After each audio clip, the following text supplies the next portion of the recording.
time for our hot takes of the week. Mine is, I have no evidentiary proof. This is a hunch. This is a feeling, and most importantly, this is an opinion.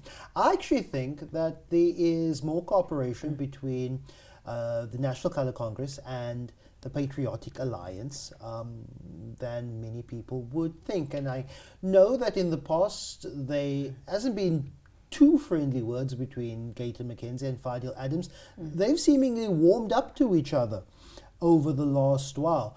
And why I think that there's probably more cooperation than we think. There is, under our current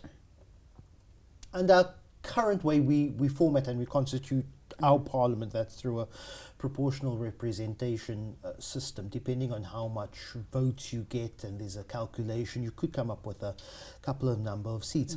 But the system actually rewards parties with not the lowest but fewer number of votes, which means you still could possibly sneak in with 1 or 2 seats. What the Patriotic Alliance has 9 seats? 9 seats of parliament. Fidel has 2. Fidel has 2. So what would happen is, if these two parties were to merge, they could actually sit with a situation where they have fewer seats in the National Assembly. But if they operate as 2 separate entities under the same ideological basis of coloured nationalism, you actually have the chance of getting more seats. And some parties are doing this. Already we're seeing in local government by-elections, for example, a bold one would, South Africa would tell Action SA, you know what, we won't put up a candidate there, but we will support you. If in turn